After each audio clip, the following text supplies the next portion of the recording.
Welcome back, welcome back to season 2 of Draft Junkies and the new and improved version of Draft Junkies because we've another member of Deep Cover Podcast to go along with myself and Chris. Matter of fact, hold on. How can I do this? I don't know how to do this. Let me add this up there because I need to show this off. I don't need you hidden in the background back there, Mike. You don't need to be hidden. Let me show the folks. I was like, what you can add carry into? Tried. I should definitely tried. Let me move us to the side. There we go. Move that. So I make you see you got the headphones still on. I had to make sure. You don't want me calling nothing. So I had to make sure I got you, in your element. And appreciate my little AI assistant for this photo. It took a while to get it done, but Chris, the only person that wasn't messing up with you. Every time I spit one out, you was great. Chris was really to fight somebody. He ready to fight somebody. Me and Mike, it was having problems. But that's what we had. So this is season 2, episode 1 of Draft Junkies. We got 9 guys we're gonna take you through, and just gonna give you some information. In the comment section, you put what you think about them. You may have already watched them, you may not have already watched them. It may be your draft boo, it may not be your draft boo. But just know this: everybody we talk about may or may not be in favor of the Ravens. Just because we talking about them don't necessarily mean that the Ravens will get them or even have the opportunity to get them. We are going through guys that we like, guys that now some of these guys could potentially fit the Ravens. So, especially with some of the guys that I like that we've done this week, they fit a need that we have. And so just, if you're watching live, put it in the comment section. If you watching the replay game, put it down there too as well. If you're watching on Twitter and you like this type of content, it's pretty much going to be weekly unless life happens. But all of these won't be on X. This is on X to kind of show you guys what we're doing. That way you can come to YouTube and get the rest of it. But this is one of probably maybe 2 episodes that'll be on X. So just don't hold your breath thinking I'm putting all these on X because it don't work like that. All right. So Chris, excited about the 9 that we got? Oh yeah, always excited about the big boys. Yeah, I love the trenches. Oh, another note: we won't be moving too far from the trenches. Not wide receiver, O-line, D-line. You might get 3 or 4 episodes on them, and you might get 1 scattered episode on these other cats. Because I like the trenches, they like the trenches. I think I may be the only one that like wide receivers, and I think all of us hate linebackers and all of us hate safeties. I think, and not that we hate the position. It's trying to evaluate them off the tape because you don't really know what their roles are, and you just got to go off what you may have learned, in your football lifespan. So, with that being said, let's dive right into new addition to the group. New addition to the group. That's it. New addition to the group. If you want one, Teespring, my Teespring store. If you want one, or hit me up and I'll show you where to go later on or whatnot. But that's the new addition. I finally got mine today. I think Heather got hers yesterday, and I think Tila has one on the way as well. So, hey, join the sippers. Sip responsibly. All right, let's dive right into it first and Chris, help me with this pronunciation. Vega, Ioni is what I've heard. Mm-hmm. And so I'm gonna intro him real quick to tell y'all a little bit about him, and then we'll get into the film and what Chris has to say. So it's above my head. Elite physical traits and size. How you say the last name again? Ioni. Has ideal size at guard, roughly 6'4", 330 with a strong base and lower body strength that helps anchor against bull rushes and create movement in the run game. There's a high floor with production. He's regarded as one of the best and most consistent interior blockers in college football. He was all Big Ten and All American honors and is frequently ranked as a top guard prospect and a possibly early day one draft pick. A few areas of improvement. While strong and powerful, Ioni can improve pad level, hand timing, recognition of late stunts and blitzes. Do you want to go off the tape, or you just want to talk about your notes first and just let the tape run? Yeah, we could just let the tape run. Okay. Left guard or right guard? Left guard. Okay. So obviously he's one of the guys who's getting a lot of notoriety right now, especially after Dane and DJ put them in the first round to the Ravens. Mm-hmm. And with me, what I like most about him is he's just always very under control. You know, he plays under control. He's always very balanced, a nice center of gravity. Doesn't get driven back into his quarterback, which is a huge plus. We know that is a major weak spot for any quarterback, is to have pressure in their lap. And to me, Vega is, if not the best, one of the best pass protectors in this class. Obviously, we see right there's some movement in the run game. That's the part of his game that I wish was a little bit more consistent, was imposing his will a little bit more in the run game. When you see somebody his size and with the strength that he has, I want to see a little bit more nastiness. For me right now, he's more of a pass blocking guard than a run blocking guard, but that doesn't mean that he doesn't excel at run blocking, because I think he's a good run blocker. He's not that's not his trump card. His trump card is pass protection, in my opinion. He's not going to be, one of these super fleet-footed guards or anything like that, but I didn't see somebody who had a deficiency as far as movement is concerned.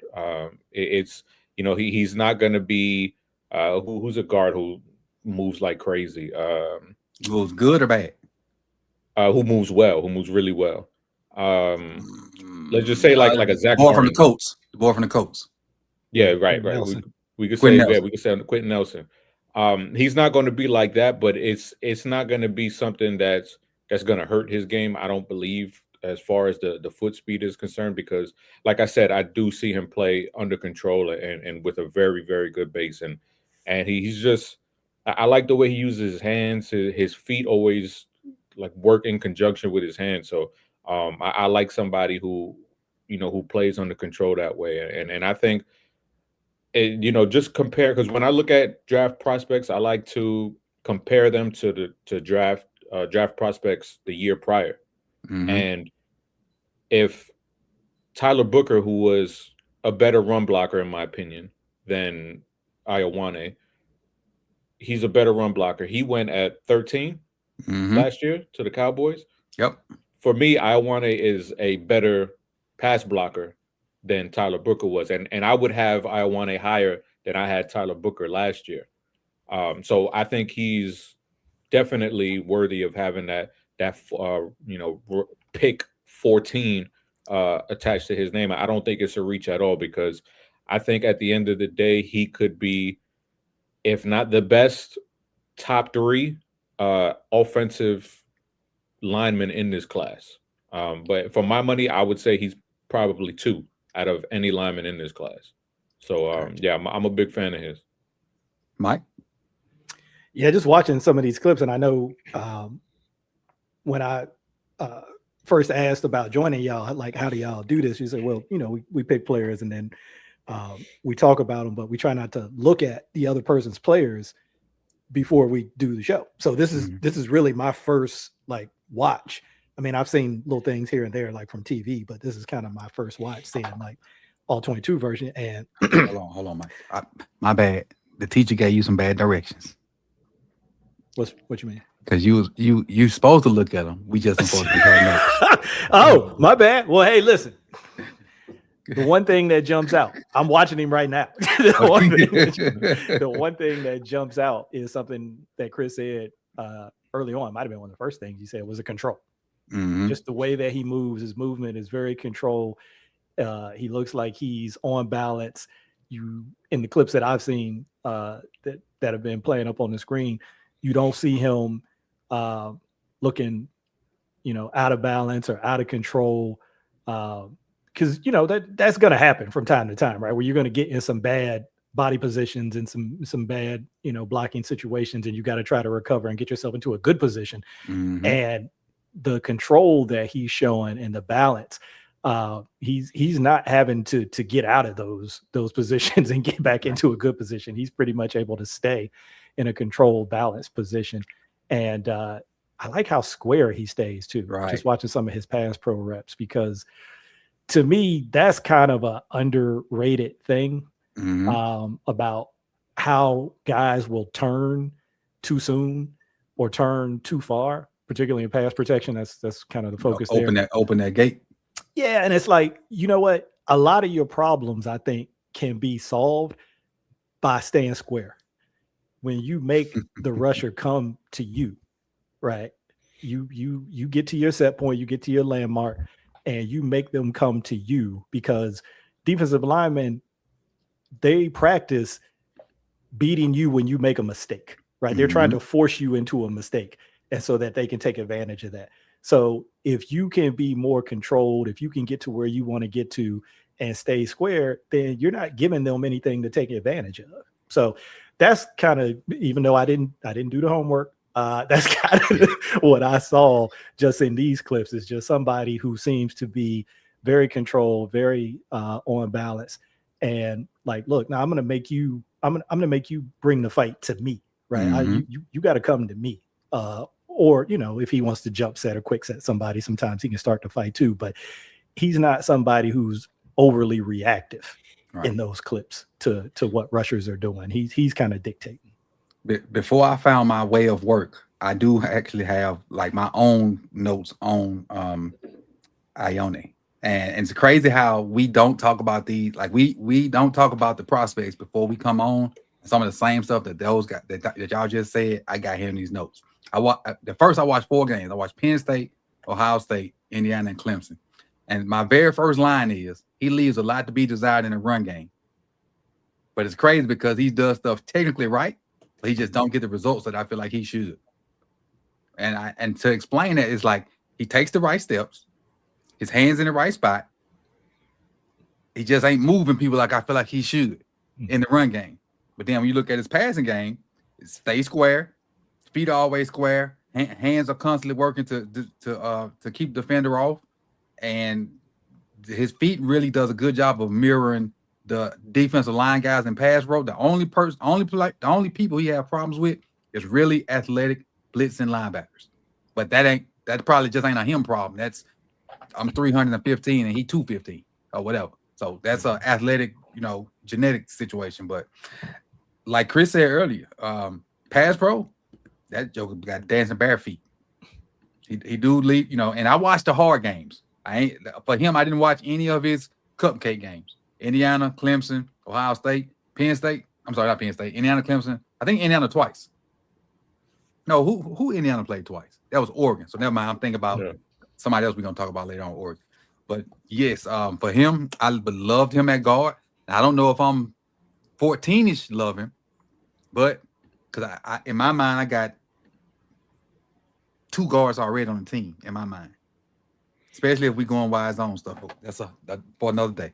But we'll be way off subject if I do that one. But what I will say this is if he comes to us, he will be a plug and play dude, I think. And I can see him being there 10 years because he already got, to me, the hard part, the pass pro.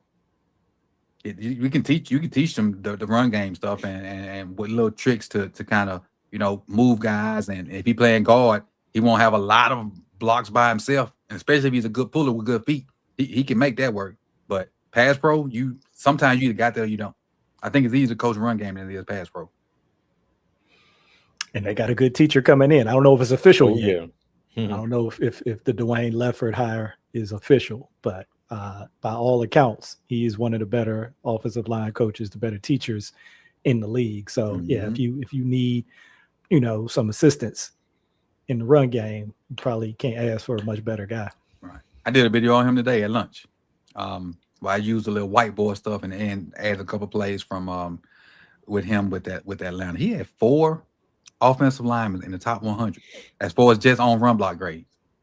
4 of his 5 in the top 100 according to the FF. All right, second dude on the docket is this young fella right here, and I'll kind of read off this little intro for him. It's Monroe Freeling from the University of Georgia. Elite athleticism and length. Pause.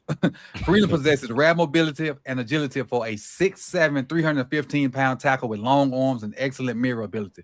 Allow him to stay square with speed rushes and handle movement in space.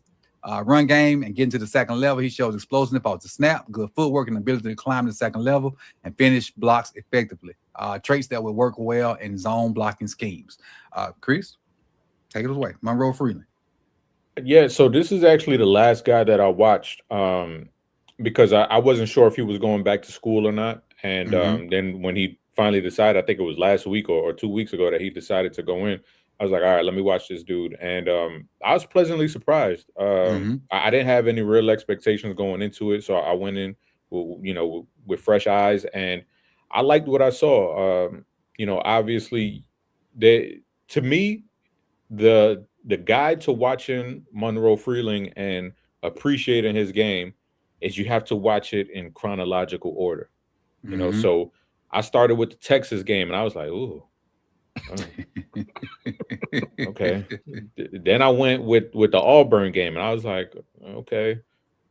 And then you kind of jump forward a little bit, and you do Georgia Tech. Then you do Ole Miss, and you're like, oh, okay. And you see a jump, like a real big jump, and it looks like two different players. Yep. You see him physically, and I didn't even know he was that tall until I looked him up afterwards. And I'm like, whoa, this dude can move. This dude has flexibility. This dude has bend.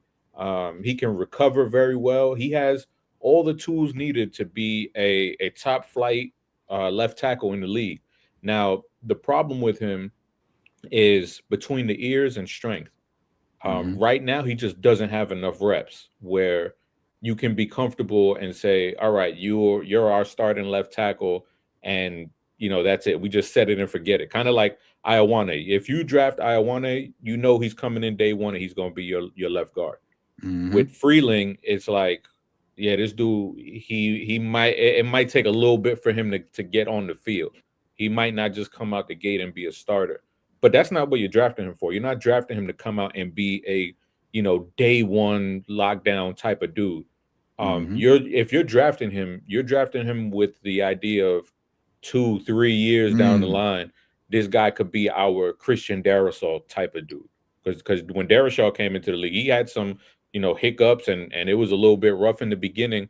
But then when you see, the mental side of the game slow down for him, when you see the strength catch up, that's when you see these guys really take off. And I think Freeling is in that bucket of guys who they just need some time, but this is going to be a worthwhile investment, because when you watch his movement skills and his ability to redirect, and when he guesses wrong or when he has the wrong move, when he guesses the wrong move for a defender, he's able to correct those mistakes with his movement skills. And that's hard for offensive tackle to do. There aren't many guys who can do that.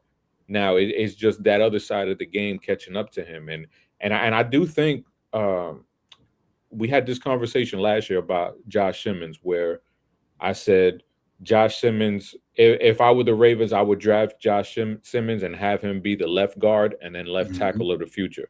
True. I don't see many guys in this draft who can do that, but I think Freeling is somebody who can potentially do that, as far as being your left guard and then being that succession plan of being your left tackle later on down the line, because I do see nastiness in his game. I do see physicality where, yeah, he might not be that strong, but he has the want to, as far as being able to hold up inside at guard. Not saying that that's his best position, but just as your placeholder, I think he's somebody who can possibly do that for you if you want to go that route for a team that has maybe an older left tackle or injury prone left tackle. And you talk about strength. If they're going to the zone stuff, I mean, you need strength, but it ain't. It's more about footwork and hat placement and movement if we're gonna be zone people. So that strength, you can give him time to build his strength up. And then the thing with him is, like, his strength isn't there yet, but the nastiness is. Yes. So it's like not somebody like else is already on the roster. Yeah. So it's I like that part of his game, because like when you look at a Roger Rosengarten, right? He doesn't have that nastiness to his game, and that's no knock on him. You know, that there's just some players who just don't have that nastiness to them. I think Freeling has that nastiness. He just doesn't have that grown man strength yet. Is this French? I think so. If you join us from France, I appreciate you. I appreciate you. Thank you.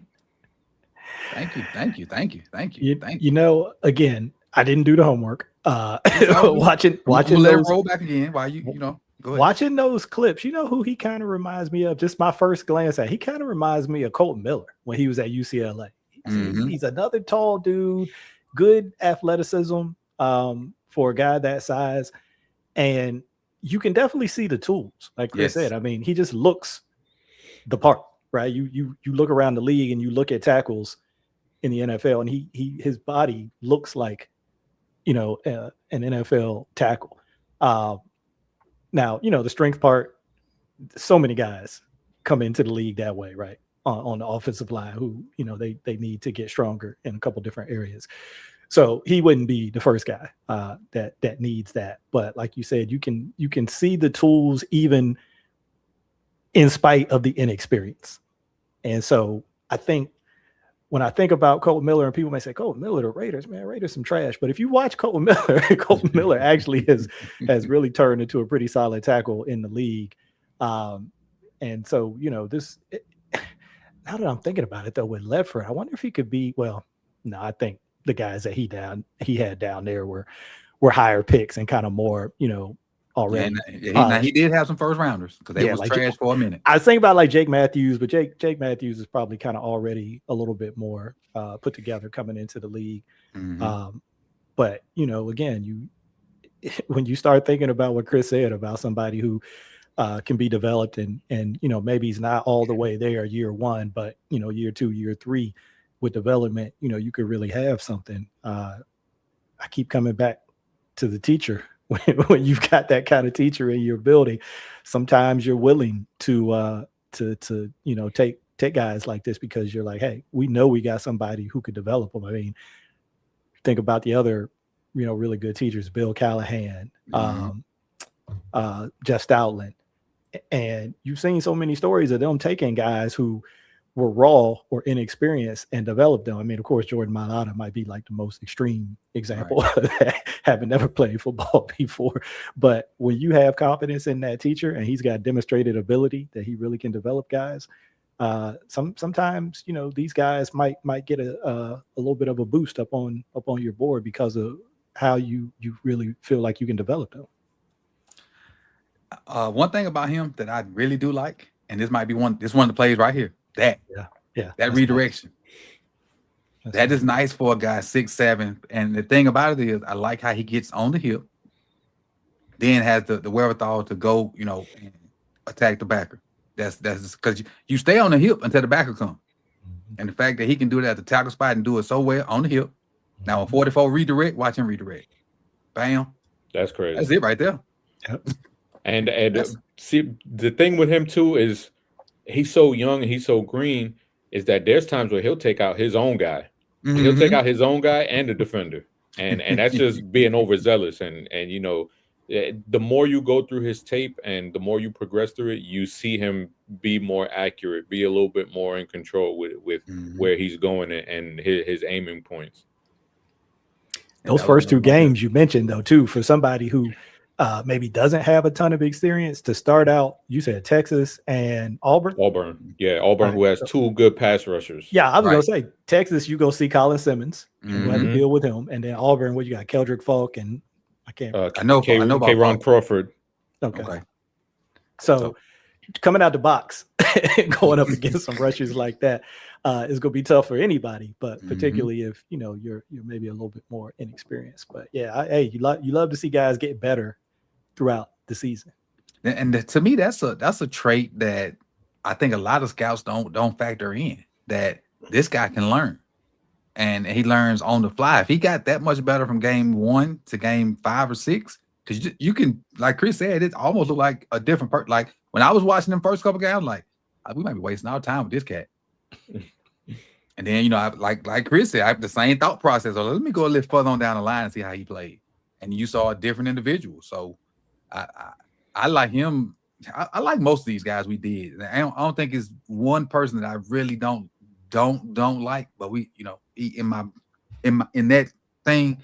But all these guys we can use because you know we can use offensive line help, and it's just about getting them in here. And if Ledford can coach them up, and I think he can coach them up because I think he's a darn good offensive line coach. Chris, any closing thoughts on Freeling?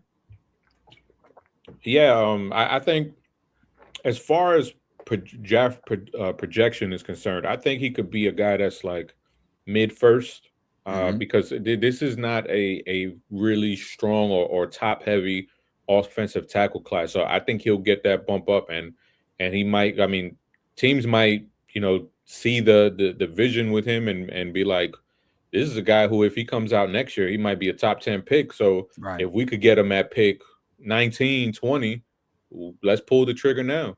So I think he's somebody who can definitely go in that range. Whether you redshirt him or not, still you getting your money's worth. And then you also get him a year early to put him in your system, get his, what like Bart say, his grown man body together. Then you come out year 2 and he ready to roll. Yep. All right. Third guy on the list, and my personal favorite of the group, Francis Mauigoa, offensive lineman from DU. A few things about him: elite player profile. He's a consensus All-American, one of the ACC's top linemen. Jacob blocking trophy. It's top blocker in the conference. He's expected to be a top 10 pick. I think like top 5 maybe. He has the physical traits at 6'6", 315. He kind of played between 315 and 330. Elite mobility for a tackle. And I'm gonna just leave it at that so they can get their traits in before I come back and play some more. Go ahead, Chris. So Mauigoa, he's a guy who he's been the man since he walked onto campus. Day one starter, 5-star. Let me stop you for 1 second. He was the man for that because Miami gave a scholarship to his so brother just to get him. Because the big brother ain't very good. Oh, he has an older brother? Yeah, he played linebacker in Miami. He in the league right now. Oh, damn. Oh, really? Damn, I didn't know that. I think he on somebody's practice squad. But yeah, Miami got him because they knew about the little brother. But he been a man since middle school, probably. Oh, so they've been planting that seed. Yeah, but you know, he was the number 1 ranked offensive tackle coming out of high school, and you know, he hasn't disappointed at all. You know, you see him right there; he's right tackle, and there's a lot of talk about him kicking inside, and I do think he'll have a really good career if he kicks inside. But to me, this is a guy that if you draft him, you're drafting him to be your tackle. I don't have any worries about him hanging as a tackle. Now, will he be Penei Sewell? I don't think so, because Penei Sewell is, you know, the elite of the elite. You know, we could be here 6 years from now, and Penei Sewell is going to be in that Lane Johnson category of just like God tier right tackle. Mauigoa, I think he's going to be in that good to very good tier, in my opinion. And to me, why would you move that? You know, I think he can hang. You know, clearly, you watch him go up against SEC guys. It doesn't, you know, guys who was projected to be in the top 10. I don't see a guy who's struggling there. His tape is boring. You know, you watch it and you're just like, oh, I know what I'm getting. I don't have to worry about him. I know what I'm getting. Now, there are times in the run game where I think, just like Ioni, where I don't see him impose his will as much as I would like for somebody of his size and his stature. I would like to see a little bit more movement, a little bit more nastiness. But pass pro, solid. Run game, solid. I just think all around, like, he's just a really solid right tackle. And if you want to bump him inside for whatever reason, I think he'll be just as good inside as well. To me, he's OT1. I know a lot of people have him marked as a guard. I don't go that far because, like I said, like I had it with Peter Skoronski. I thought Peter Skoronski could stick outside, and Titans drafted him, moved him inside. I think this dude could stick on the outside, and I think he's for me anyway, I think he's clearly OT1. Gotcha. Mike?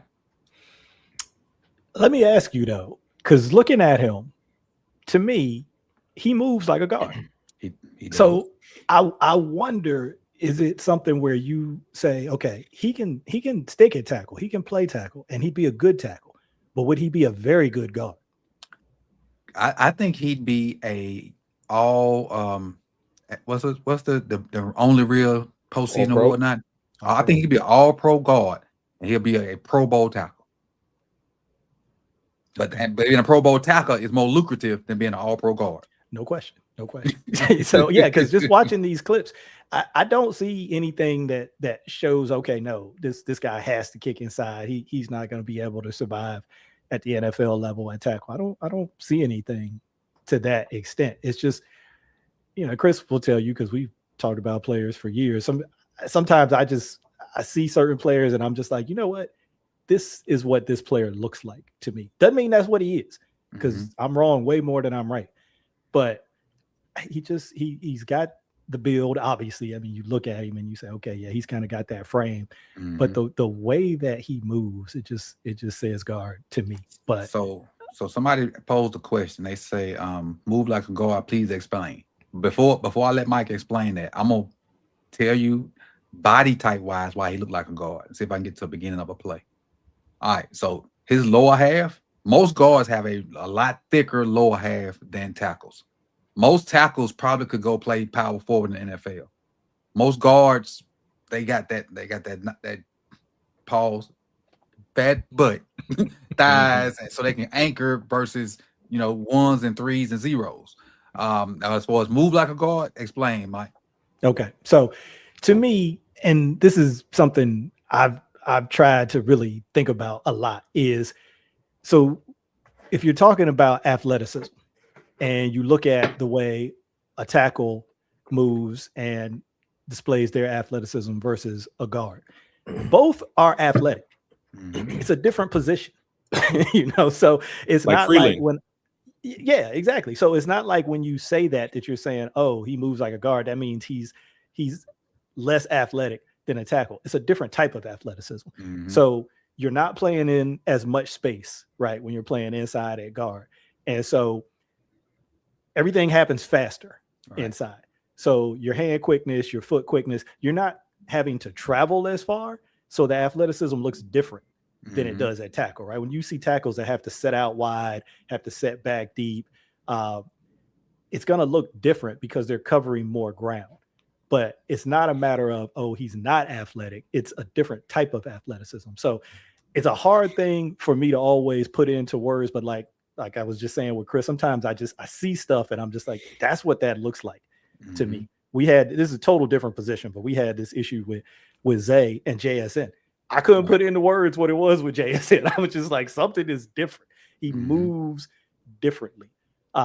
It's not overwhelming athleticism. There are definitely wide receivers who are more explosive, more athletic, but there's just something different about the way that he moves on the field. So to me, that's kind of where I'm going when I say, okay, he moves like a guard to me. It looks more like that in that condensed space that you're really going to see the traits that he does have really kind of reach a different level, right? Because he's not having to cover as much space out there at tackle, and you can just see him kind of get inside and maul people, really. I mean, I know you guys said that you didn't always see that from him, but I'm like, he looks like he could get in there and really give people a lot of work up in there. So yeah, I saw it. It just wasn't consistent. What is that pretty much saying for you, Chris?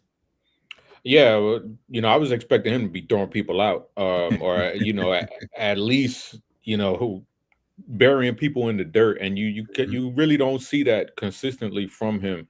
And I mean, obviously, it's not going to be something where you see a guy like Quinn Miners in Division III football burying insurance salesmen, but you don't expect that at this level. But I just want to see a little bit more displacement from him when it comes to moving defenders. And I paused it right here to kind of accentuate Mike's point about moving like a guard. This is the tight end right here. This is him. He's basically playing guard right here. If this pull don't look like an all-pro guard, I don't know what it is. Yeah. That's a prime example of him probably an all-pro guard right there. Right? Because look at the hole behind it. Prime example. Dude special, man. He's special. And Chris, another thing I want to ask is he's so good in his movements at tackle that it looks like he's slower than he is. Because like you said, it's tape boring. And that's what I took from you saying it's boring, because you can consistently get the same thing over and over. I just think that he's very efficient in his movement skills. I don't think there's wasted movement with him. I think he trusts his technique a lot. I think he uses angles very well. And I think his brain is probably the thing that puts him above so many other guys is, just the way that he goes about the game and the way that he uses angles. A lot of people, like we just watched Monroe Freeling, right? If you put Mauigoa's brain into Monroe Freeling's body, you have a top 5 pick, in my opinion. The issue is just that I don't think he's a top flight athlete, Mauigoa, a top flight athlete or mover. But I do think that he moves well enough. But when you couple that into the way that he processes angles and the way that he goes about the game, I think that's the part that's so tantalizing for me, because I like the cerebral part of his game. Got it. And I love like pretty much everything he can do. He's a guy that'll be around for a long time. Like wherever you put him at, if it's guard, tackle, wherever, he's gonna be. Honestly, Chris, I think he can play center too if need be. He's just that efficient in the line of scrimmage, like with movements, with understanding where the ball going, with working and leverage on. So like when you just watching this right here, you see multiple pass rush moves from like different kind of pass rush moves from different kind of people. They all fail, and he using different counters on them. So you see a skilled offensive lineman right there as a junior, a true junior in college, not a 26-year-old. This is a true junior in college. Yeah, he doesn't look surprised by anything. He doesn't look like nothing. Somebody is catching him. He's like, oh, I ain't expect that move. It all just looks like, no, I expected this. Seen that. I've got a plan. Next. Nope, that ain't work either. Whatever you bring, he got the answer to the test. He got the answer to the test. All right. Let's move on from Mauigoa. I talk about these U players for a long time. Next up is a guy that I had no idea about until I started watching tape on him. And this is one of your guys, Mike. Let me get this off. When I tell you I love this cat.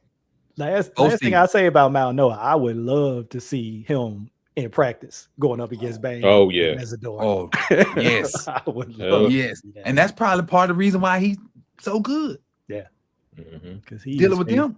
He is facing some dogs. Right. Let's talk about Bo Stevens for a second. Left guard from Iowa. Stevens was named first team All Big Ten and earned AP All-American honors, making him one of the top interior linemen in college football. And like I said, I ain't know nothing about him until I started watching after y'all sent the name. Known for a powerful play in the run game, consistently mauls defenders. And I got more, but I'm gonna leave it right there, Mike. You take it away, and I'll just start with pass pro and just work my way down. Yeah. So the first thing I think you see when you watch Bo Stevens, and Chris has mentioned this, and Coach, you probably saw it too, is just how physical he plays, particularly in the run game. He is a physical dude, and he is always looking to finish people, always. And people hear finish and they think about pancakes, and he's definitely got plenty of those on tape. But really, it's just finishing a block. Like I heard an O-line coach say it once, hey, just finish what you start, right? So it's not always going to be a pancake or always driving somebody to the ground. But when you've got your man in a position where he's got no chance to get to the ball and make a play on the ball, that can be finishing a block too. So you'll see many, many examples of him finishing in the run game. Runs his feet on contact, especially on combos. Upper body strength, you definitely will see him basically just wrestle people up top. I think the one negative I had on him, not to say that there are others, but this was the one that kind of stood out to me, was his anchor and pass pro a little bit. And I wonder if he might be one of those guys who has really put a lot of focus on his upper body and just being able to just, like bear wrestle people and just maul people that way, where, that the lower body, might be something that he needs to develop a little bit more to help balance out that anchor. But I think when you watch him, run game is his calling card, right? That's what I think so. Yeah, right. Yeah, run game is his calling card. Not to say that he can't pass protect, because he can, but I think the combination of where he played and the offense that he played in at Iowa, obviously they're going to major in the run game, and you're going to see on some of these run clips just somebody just constantly looking to finish. People just like all the time. If he gets you off balance or out of position at all, he's driving you to the ground, right? And he's trying to do that. He's actively trying to do that, because I think, he's another one of those guys where there's just, if you think about Iowa and the type of offensive lineman that they've put out over the years, he just looks like that type, right? He looks like their type of guy. I would never make this comparison. Again, we're just talking about style of play, because Marshall Yanda is on a whole nother tier. But that style of play, right? And people used to say this about Yanda, just like doing little extra stuff, going to the echo of the whistle, just like always pushing you. And, Bo Stevens is kind of like that in the run game. Like, he's just always giving you something. And you just like, damn, man. I mean, the play is over. What are we doing? But it's just, see, he gonna give you just a little. He's a habitual line stepper. yeah. And I love those guys on the on the offensive line. I love those guys. I love that mentality, because I think you got to have that tone setter. And obviously, the more of them, the better. But if you can only have one, you definitely want that tone setter in your offensive line group, because it just lets everybody know on defense that, hey, you in for a long day today, a long day. Chris? Yeah, I mean, I echo what Mike says. I watched Bo, and I was like, because I saw the other guy, the right tackle, Jennings Dunker. He was getting a lot of buzz a couple months ago, and I was like, let me check this dude out. And then I'm watching Bo, and I'm like, who the hell is this guy? Like, because he's just straight up moving people. Like, I was talking about how with Mauigoa, I didn't see a lot of displacement. With Stevens, you see displacement. You see jolt in his hands. And when he hits somebody, he's knocking them back, and he has ill intentions. He's not just trying to execute his block. He is trying to inflict harm on them.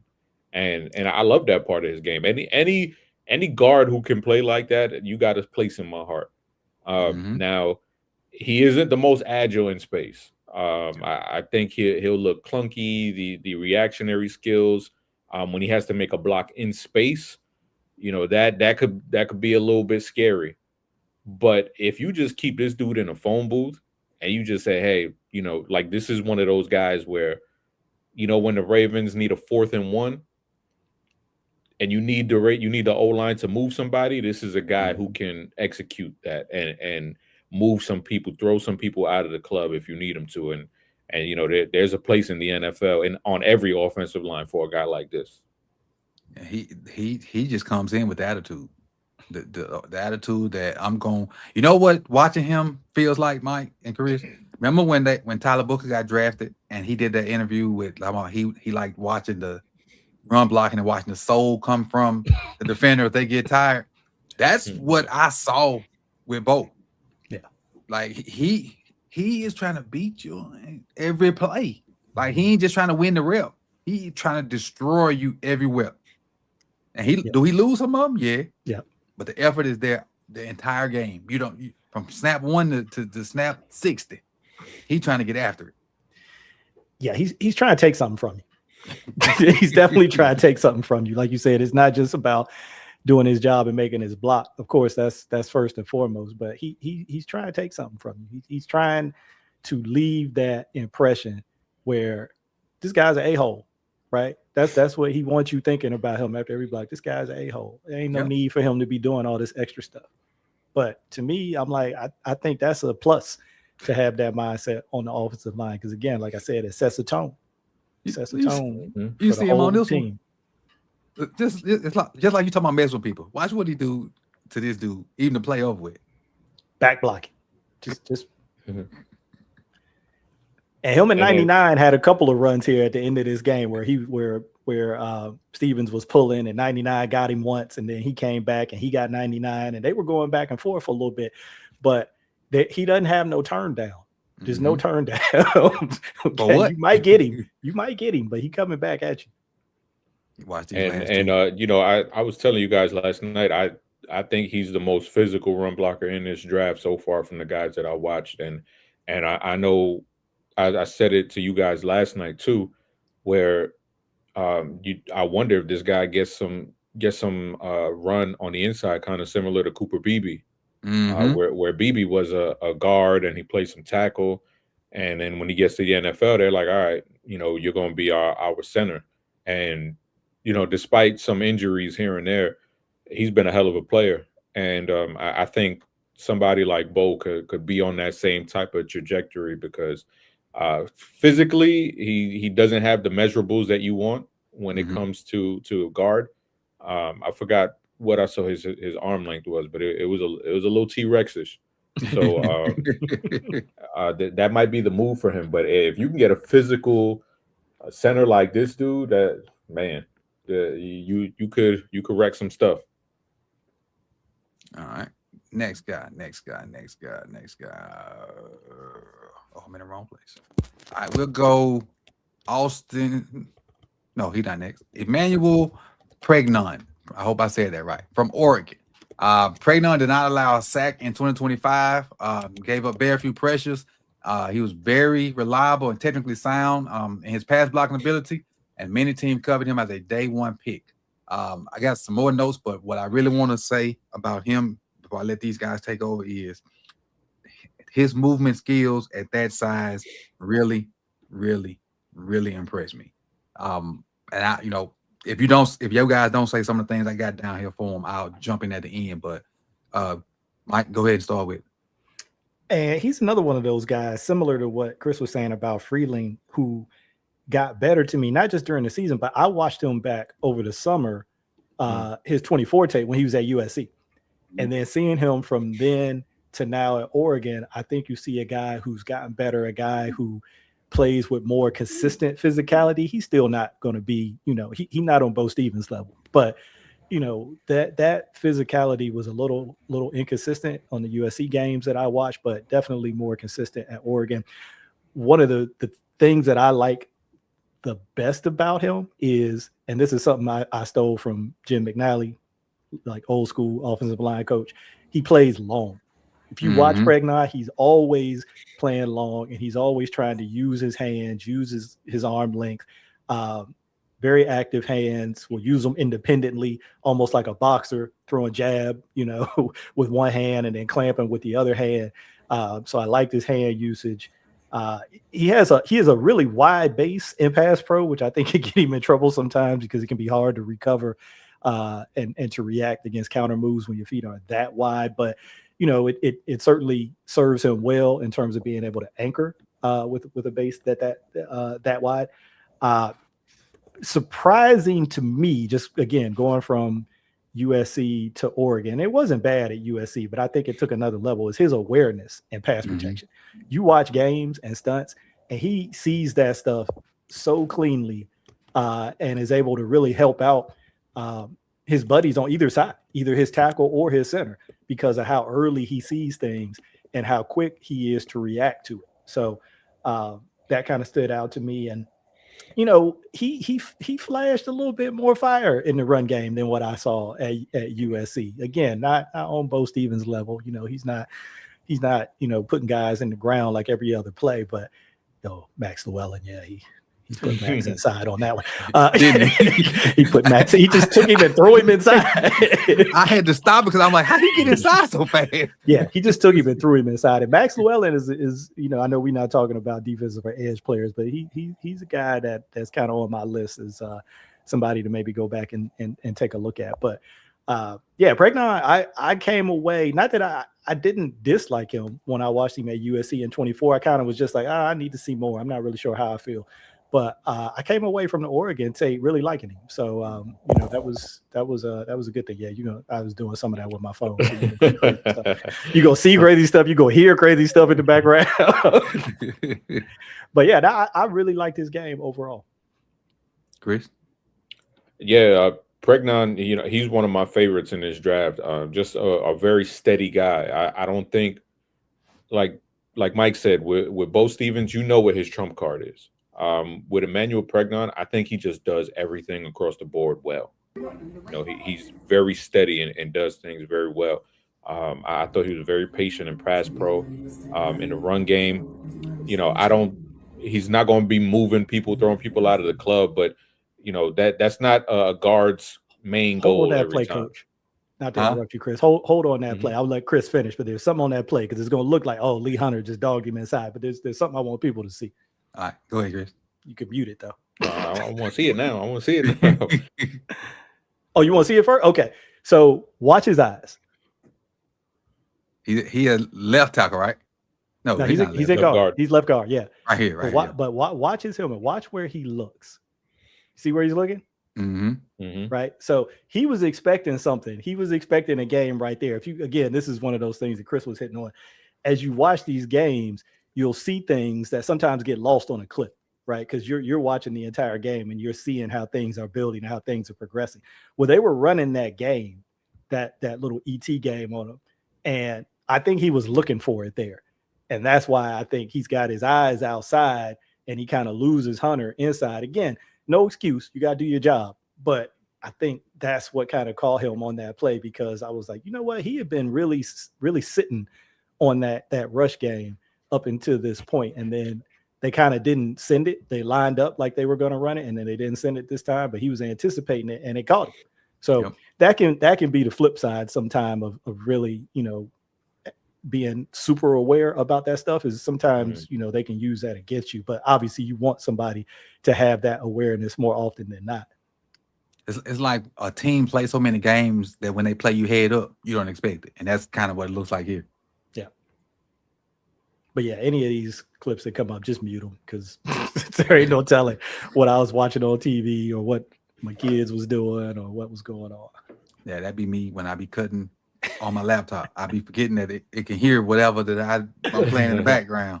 I usually go back and edit them and mute them, but these, I think I just forgot to do it because I kind of got down a rabbit hole with him. I started watching and I wanted to watch more. That's always a good sign to me is when I start watching a guy and I'm like, okay, I'm going to do this much. And then I'm like, I want to see some more. And so it's a consensus. All three of us like this dude. Yeah. Did you watch the Minnesota game? Clips of it, not the whole game. Because the Minnesota game, they did something weird and they moved him over. He was at right guard, right? Yeah, he was at right guard for the whole game. And he actually, because I looked it up, I'm like, why the hell did they do this? Because it was just weird to me. And he said he prefers to play right guard. That's his preference is to play right guard. But it was just that one game where he played right guard for whatever reason. I scoured the internet. I couldn't find a reason why the hell they flipped their guards that game. But he's a guy who, obviously coming in, he can play left and right. Because, we've had that discussion before with guys who can only play the right side and versus the left side. This is a guy who's shown and proven that he can play both sides effectively. And, I think, to me, I really like this guy. I think, to me, he's probably going to end up being my OG too. I really like his game. I think he's a steady player. I don't think you're going to have to worry about him in any phase of the game. I think he's just going to be a really solid player in all facets of the game because, like I said, you pop on his tape and it's not perfect, but it's just very steady. with the way that he goes about his business, especially in pass pro. And that's something that I'm really hammering a major emphasis on is pass pro and guys who can set their anchor down and not get driven back into their quarterback. And with some of the guys that we've spoken about, that's definitely a major emphasis with the guys that I've liked. And before you go, Coach, there's one more play of his. Okay. Which one is in? Pass pro it's in run game. It's outside zone. It should be backside. It's against Florida State. I can't tell. It's Florida State. So that's Iowa. Or is it USC? It might be USC. Is that USC? This USC right here. Okay, let's see if this right is it. Let me see if this is the one. Oh yeah, that's the one. So that's why I look for these kind of blocks on whether it's, you can call it what you want, outside zone, just a perimeter run away. This is a tough block from an athleticism standpoint. Right. Can you even get to that player? He's already out leveraged you, right? He's already closer to, well, this guy's behind him, but he has to take an angle and cut him off. Austin, I'm thinking about Austin Barber. He's got one on here too, where he is out leveraged and he has to like go and catch up to the guy. Pregnon still has to take an angle against somebody who's more athletic than him. And so, his angle is away and deep too. Yeah. But the reason I wanted to point this out is because that was something that I did question at times watching him, like, is he that athletic? I don't know. He doesn't look, like maybe he's athletic. And then I saw that and I was like, okay, right, he got a little something in him. If he needs to. It's there if that's what the block requires. So I just wanted to kind of throw that one in there because if you look at it, at least for me, some of his other clips, I did kind of have that question. It's like, okay, is he going to have a little bit of an athletic limitation? And when I saw that, I was like, all right, at least like I think I've heard you say before, if I see you do it once, I know you can do it again. Exactly. So I think he's got it in him. Gotcha. And last of Mike's is Austin Barber, offensive tackle from Florida. 6'6", 322-ish. Barber has textbook NFL size and a whole bunch of games that he's played already, over 50 college games. Scouts praise his lateral agility, quick depth and pass sets, and good hand placement.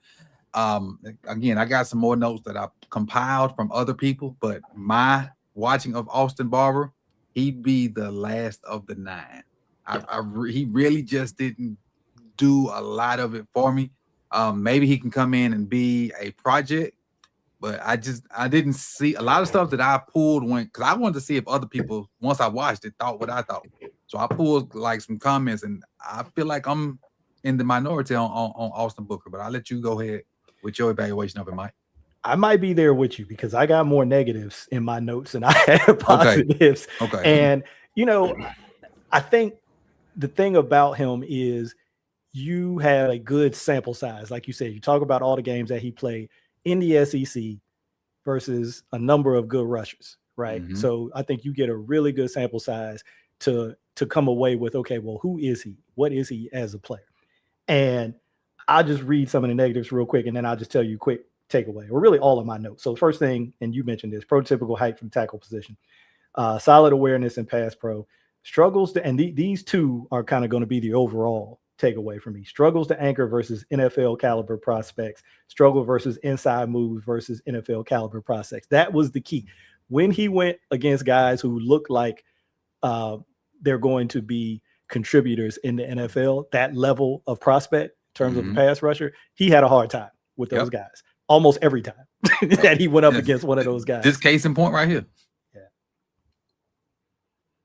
Yeah. And it's not to say that he never had any reps where you can come away and say, okay, yeah, that was a solid rep. He did, but he just struggled against those guys so consistently. But I do have some positives, better mobility in the run game than you might think. But then what I thought, I didn't expect it to be as mobile as he was.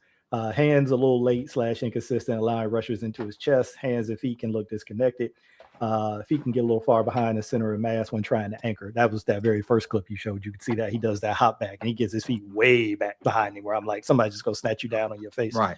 Almost a track stance. Yeah, but that was my main takeaway, because if you go through his games this year and you can see him against some of the teams who maybe don't have that top tier type of NFL prospect, he didn't really have any issues. Right. But when he did, it was a struggle. And those are the kind of guys you're going to see week in and week out in the NFL. It's not just going to be when you face Miami, you're going to have a game, every couple of games, you're going to have that type of guy. No, every week you're going to be facing that type of guy in the NFL. Practice. So if you're struggling with those guys now, it's not that you can't get better. Again, he's a prospect. Any of these guys can improve and will improve, I believe. But that was kind of the takeaway from me with him. Chris? You muted. Muted. My bad. Police were passing by, so I had to mute before. Oh. Yeah. So, big offensive tackle, obviously. Like Mike, I had a lot of negative notes as well. At the lumbering footwork, especially when he needed to redirect and move his feet. I thought space was his biggest enemy. I think he's definitely more effective when working in a confined space, like a phone booth type of situation. When he's out on an island, zoinks, like somebody in the comments said with the Scooby-Doo thing. And I thought he didn't really play well with a good balance. I thought too many times it was easy for defenders to get him over his feet and get him off balance. And like Mike was saying, if you struggle doing that against college defenders, the NFL is going to be a world of hurt. So I think right now I see him as more of a developmental type, maybe like a 6 offensive lineman kind of guy, like that Dan Skipper kind of mold. Somebody like that who maybe you can get and be that emergency swing tackle guy. But I was a little bit underwhelmed with his tape. The Texas A&M and the Miami game, it was rough. Look, when I was watching it, I called my homeboy that's a Florida fan. I said, bro, I see why y'all suck. I don't, without even talking about Lagway or anything else, I see why y'all suck. This dude, number 9, that's on the screen right here, he gave this man the blues. Yeah, Cash is how outside, inside spin. That's right. Hillman and Bain and Mesidor too gave him the blues. Hillman 50. Deion Jones, Texas A&M, they whooped his ass. Blues too. 50 whooped his ass. So I was like, okay, this is a problem, because like Chris just said, if you're struggling against these type of guys who are projected to be NFL caliber prospects, okay, take caliber prospects off.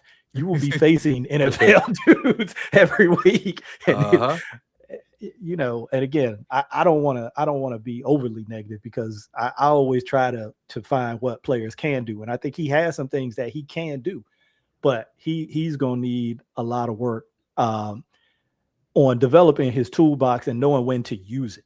Right. So when he struggles to anchor, and there's some plays in here, I'm not going to have you like trying to look all, well, this might be one of them actually. Let me see. This one play. Is this the snatch? Or is this a rush game? He looked different versus Kentucky now. Boom. Here we go. See, so see right there. All right. So that's a game. Number one, you're picking up the game, but then see that move right there? Okay. If you struggle to anchor, and I'm not saying you can use it every time, it's situational. But if you really just don't have the sand in your pants, okay, you're going to have to use some other tools to help you with bull rushes. And so if you can snatch and trap guys, if you can quick set guys, obviously he couldn't do it here because it was a rush game. He was setting back. But if you can get on guys quick, there's different tools that you can use to help you kind of mitigate those issues that you have. Similarly with the space issues, right? If you have issues with the outside move or redirecting versus the inside move, okay, there's different things that you can do, whether it is a quick set, whether it is, if you have to be somebody who's more of a vertical setter, which is going to expose you to the bull rush, so you're going to have to get your tools up for that. But if you need to set more vertical so that you can see things a little bit better before they happen, I mean, there's different things that you can do, but he's going to have to develop those tools and then know when to use them situationally, I think. to overcome some of these challenges that he's having. The little move that we stopped on for you. But those that didn't see it, basically what he did, he just slapped the defender's hands down, and then once he got his hands off of him, he just snatched him to the ground. And it happened so quick that I almost didn't see it till I thought it was just a regular snatch. I didn't realize he slapped the hands off of him first, then re-grabbed him real quick and threw him down. But you gotta have, just like you tell a pass rusher, you need tools in your tool belt. You need the same thing as an offensive lineman, because them same moves ain't gonna continue to work. Because it's a one-on-one battle pretty much a whole game. So you can't do the same move. You're gonna have to have multiple things. You're gonna have to set up stuff. You're gonna have to have a counter to a counter. You ain't just big and strong playing offensive line. You got to have a skill set about yourself. So this little nuanced stuff that we're telling you about is maybe something you noticed or didn't even notice, and we teaching you something. So that's kind of what we're here for. And it's second nature for us to just talk about stuff like this, because we always do it behind the scenes anyway. Chris? What's up? I didn't hear that. No, just your thoughts on Austin. I already your went. Closing thoughts. Your closing thoughts. Closing thoughts. Yeah. Yeah, I see him as like a late round type of guy. Maybe like 5th, 6th round. A guy who, like I said, maybe a developmental swing tackle type of cat. But other than that, yeah, I don't really see him being a much higher priority than that. I tell you what, he will blow up some DBs. now that is what you're supposed to do as an offensive lineman. But seeing that LSU clip, I know that wasn't the one, but that just reminded me of that one. And I think it's on here. It might be like under counter or power or something like that, because he was pulling. But man, whoever number 11 was for LSU, my goodness, got to have your head on a swivel, man, when that dude is around. But yeah, overall, I feel like there's a lot that needs to be worked on. With him coming into the league right now. Like if he were to get drafted and be in a situation where he's asked to start right away, it's going to be some growing pains for sure. Gotcha. Let me give me 1 second to pull up this on my 3 guys real quick. There are no video for these other 3 guys, which is cool. And, we had a little communication issue, but that'll be rectified. And just a little bit on both sides. But we're going to talk about Spencer Fano first. As a matter of fact, while I get that up there, Chris, have you watched Spencer? Start us off real quick.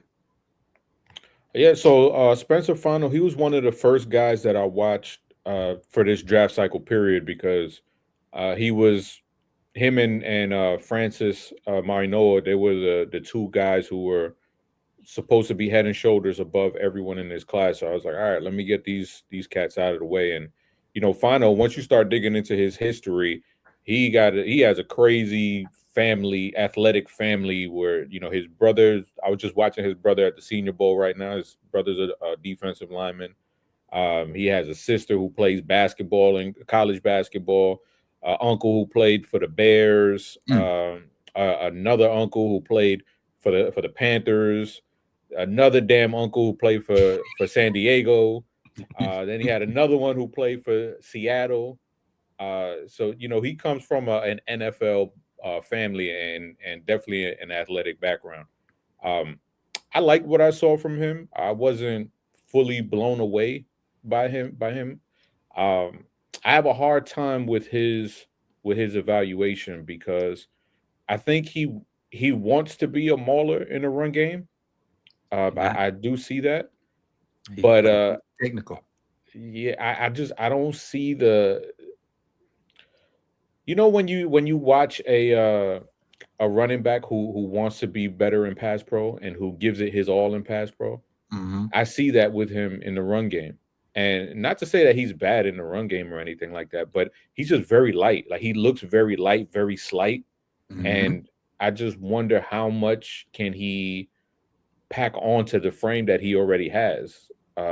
Obviously, he's going to get stronger being in an NFL program, but he's somebody who I would like to see at guard, if he was bigger. To me, he's just so slight that you kind of have to leave him at tackle. And not to say that he would be a bad tackle, because I don't think that at all. But I just think the mind frame that he plays with, he wants to play more like a guard. in that sense with that tenacity that he has as far as being a run blocker. Now, he's no slouch in pass pro either. He has good footwork. I thought his movement skills were very efficient. I thought he was smooth as a mover, but like I said, he's a little light in the ass. And once defenders know that they can run through you, it can be a tough road. And if you're putting a top 10 pick on this dude, and you're not, you have trouble anchoring against college defenders, it gives me a little bit of pause when I hear those top 10 grades. Right. And I just wonder, is this a guy who you can count on? Because when you draft Mauigoa, I think day one, he's a starter for you. Fano, I don't know. I think he has the skills to do it, but the frame and the power, I'm not sure yet. Right. And that's what's giving me a little bit of pause, and I have a rough time with him because he didn't go up against the best pass rushers. I mean, you watch his tape, and he went up against Romello Height and David Bailey in the first game of the season, and then after that, I was rushing the passer against him. So it's really hard to get a firm grip of what he can be, for me anyway. There are other people who might see it a little bit clearer, but for me, I had a difficult time with just wrapping my head around that top 10 grade, and maybe that's just me being stuck up on that. But it was a little tough for me with Fano. You got thoughts, Mike? No, the teacher ate my homework, so I'm gonna defer to you too. Okay. So everything that Chris said, I saw as well. I saw a kid that had elite movement skills. Skip pull is a beautiful thing. It's just he don't pack the punch. He's a skill boxer that can beat you on points, but he ain't knocking you out. He'll tap you, and then you can't hit him, but he ain't knocking you out. And in the NFL, you got to have some knock you out, because Chris, you hit it on the head. I think I heard what's the offensive line guy that kind of lives in Dallas and works with them? Manny Weather. Yep. He said that the first thing that NFL defensive linemen test you on is bull rush. And if you can't stop the bull rush, they're not going to even go to a secondary move. And so with his barely 300-pound frame, I'm with you, Chris. Can he handle once, they even getting count, and an average defensive end realized that he can't stop the power? How much bad practice tape will he might be I ain't gonna say a bust, but he might not be as worth that first round pick as you find out from the jump. Because if you can't stop the bull rush, you can't anchor versus, like you said, I'm gonna say mid, not the elite colleges, because elite college guys gonna be in the NFL. You gonna have a problem. Now, and the thing is, his frame don't like it could take too much. He can get maybe 20 pounds on that and get to 320, but and then that's tough playing at guard at 320. But there's always a zone team somewhere. Yeah. Use movement skills. And that's the thing. The team fit is, that's going to be huge. I can see a team like the Rams being a good fit for him. I think he'd definitely be a no-brainer fit for them. It's so much depends on landing spot. Like last year, I was not a big Nick Emmanuel fan. I didn't think he sucked, but I was just like, I didn't think he was going to be as good. And obviously the Seattle fit was picture perfect. Once he got drafted to Seattle, I was like, I said, okay, that's a good spot for him to land in. So, it could be the same thing for Fano. Like, I'm not as high on Fano, but if he goes to a team like the Rams, then I'm like, okay, I see it. I can see that. All right. Next up, we're going to bring up his teammate, Caleb Lumu. 6'6" tackle, excellent footwork. These two guys, as far as their movement and what little zone stuff they did, man, they could run a clinic. They both have good feet. They both look like big tree anchors on the outside. They just don't have the now. Caleb looks more like your prototypical tackle than Spencer, and Caleb will do a little bit more in the run game to me as well, because I think he understands leverage more than as far as flat back and moving guys and stuff like that, and also his ability to pick up games really stood out to me as well. I can't see where he lost because I did a lot of I did like 4 key snap games for him. I can't see where he lost no more than 2 reps in them 4 games. And he ain't just overpower nobody and dirt them, because the first person I even saw that started dirting people was our boy from Iowa.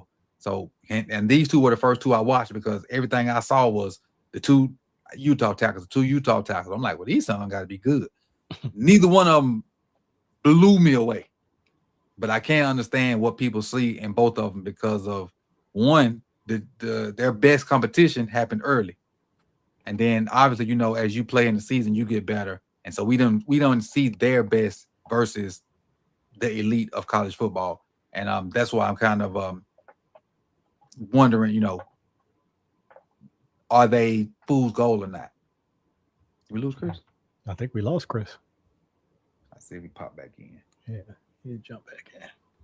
All right, and then so my last guy. Who is my last guy? Oh. Mr. Proctor. Mr. Proctor. Kaden Proctor from the University of Alabama. So let me take him off. Remove. Put us back this way till I find my Proctor picture. Rare size and physical power. Proctor stands at 6'7", 366 pounds. Whereas our last guy, Lumu, was like 6'6", 315, 320. Notice the difference. Now you're in SEC country. You ain't in Big 12 country no more. You're not in with the big hog maulers as what Keith Jackson used to say, the big hog maulers. That's it. But giving him a massive frame, his anchor is well. His punch is powerful. He's not a lumberer in space. He's not a heavy-legged waist bender as the OGM used to say for the Raiders. He is everything that you need in a starting guard right now, with the exception of consistency. He has good feet most of the time, good hand placement most of the time, great punch sometimes, but he's at a spot where I think he is the first guy that off the board that you just put in right then as your starter, wherever you want him at, and he can go. He'll maybe have a game or 2 of okay, this is the NFL, let me see what I can do. But finish is there, the feet there, the hands there, everything is there. Have you watched any of Kaden? And I mean, he's a big time player, so you might just TV. Yeah, watching Alabama games on TV and watching him. Yeah, I mean, look, they even came up with an offensive package for him. So, you got to be able to move a little bit if they're gonna give you the ball. I know it was like goal line, short yardage stuff, but still, you got to be able to move a little bit. But yeah, just rare size, even at the NFL level. You're not seeing like a ton of 360 dudes in the NFL. Not these days. Right. So rare size. And yeah, I kind of just watching TV copy, kind of saw the same thing, and have heard people who I respect who do this kind of stuff, like a Dane Brugler, kind of echo exactly what you just said. Just looking for more consistency, right? Got all of the tools, got the size, got the ability, but just was really expecting him to like put it all together and be consistent week in and week out, and he just didn't see it. And so, again, he's a prospect, right? Moving from college into the NFL. So it's not like that can't happen, but I think, people were expecting to kind of see it this year, and it just didn't materialize. Gotcha. All right. So lastly, before we get out of here, I was trying to see if Chris was gonna pop back in. Out of these 9 guys, who's your number 1 and who'd be your number 9? Oof. Well, see, it's unfair for me because I've not seen all of the guys. That's right. So let me hear yours. Let me hear yours, because you said so 1 for me would be Proctor. Okay. And 9 for me would be a kid from Florida. Is that Booker? Barber, Austin Barber. Yeah. Barber. But the one that I really liked that I don't know much, didn't know much about was Bo. I really like Bo. I just couldn't put him, and I also like the kid Pregnon too. Yeah. I like most of these jokers. I really do, but I think he's the clear cut like top dog out of this 9 that we did, and maybe even out of all of them, maybe. But and I think the 2 Utah dudes are kind of landing spots really gonna be key for both of them. I think because they had a unique skill set. Like this cat right here, I feel like can do it all. I think Pregnon could do it all. I feel like our first guy from Penn State could do it all. But the Utah guys, I feel like fit is they gotta have the right fit for them. Yeah, and it's interesting that you talked about them probably fitting best in like a heavy zone scheme, particularly like outside zone, wide zone, right? Which is what Dwayne Ledford majored in when he was in Atlanta. So that doesn't mean that, you know, and obviously we know the King, right? When he's in Tennessee, that was his thing. Yep. So you know, not to say that they're gonna, you know, revamp everything that they do, but you know, they might lean into it a little bit more, I would expect. You know, with your offensive line coach, with that's kind of, you know, his calling card, the thing he hangs his hat on. But you know, Proctor, just looking at him, and it's somewhat like Tyler Booker last year, right? Like, just don't overthink it. You know what I mean? Just look at this guy and just be like, you know what? This guy is ready to step in and, like you say, you know, contribute and play from day one. So sometimes you can start nitpicking. So he didn't do this. He doesn't have that. And then sometimes it's just like, hey man, this guy can play. Let's get him out there. Don't go looking for the bad when all is good in front of you. Yep. All right. So those are our first 9 offensive linemen for Draft Junkies of this season. So this is season 2, episode 1.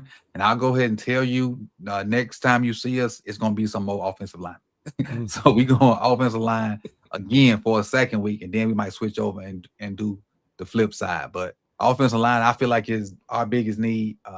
You feel the same way, Mike? Oh, absolutely. Okay. Like you said at the start of the show, the trenches on both sides. That's where you, if you want to be a championship team, that's where you got to focus on every year. Gotcha. You got it, Chris? Y'all got me? Yeah, we can hear you. Yeah, a question before we go. Out of these 9 cats, who's your number 1 and who's your number 9? Number 9, far and away, is Austin Barber. Number 1 is Francis Mauigoa. Okay. That's good number 1. I said Booker was my number 1. Booker was not my number 1. Proctor. We just been talking about Booker. Proctor is my number 1. I feel like with that size and that strength, he got the complete package. Other than a little, he's way less consistent than Francis, but he when he does what he needs to do on a consistent basis, he's better than Francis to me. But Francis is just more consistency, even though I know consistency is the key when it comes to offensive lineman. But that package that he got is he could be the one. Chris. Okay, so for me, to me, he's the ultimate boom bust kind of guy. I can see that. I see him because the flashes are, you know, definitely tantalizing, but it's the in between those flashes that's the part that gives me some pause and worries me about a little bit about him, because I think he's a hell of an athlete. There's no denying that. But to me, he moves more like a guard than a tackle.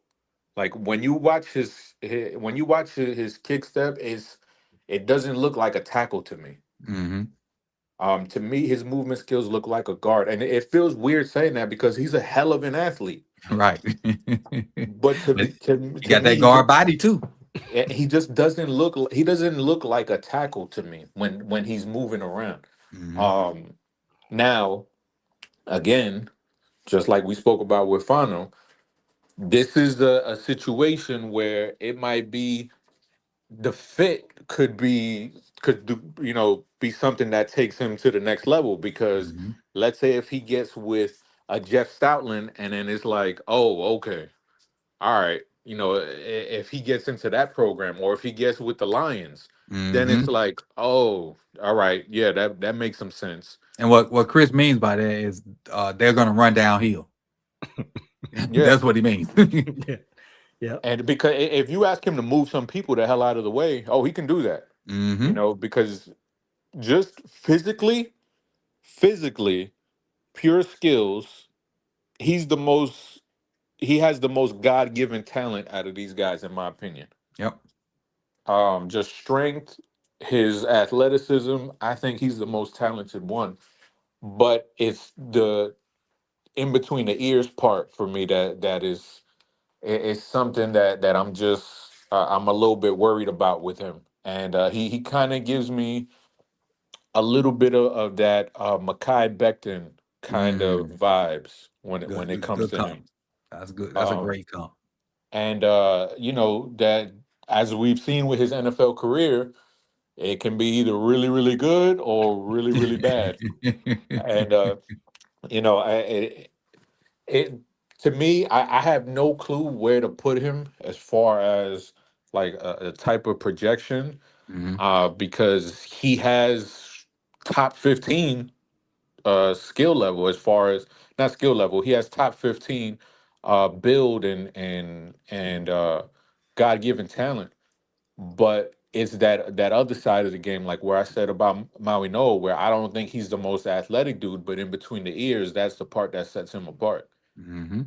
And I just the in between the ears part is where I kind of struggle when it comes to Proctor. Got you. So we have, I think, similar sentiments about him. Is that consistency that he does not have is really what kind of brings him down some. So, but those are our 9 that we've done. Like I said, before you jump back in next week or whenever we come back, we're just gonna do O lineman again. You cool with that? Always. Oh, wait. Okay. So with that being said, man, this is season 2, episode 1 of Draft Junkies from Mike and Chris from the Deep Cover Podcast. We might try to finagle the third member at some point on here. He just don't know it yet.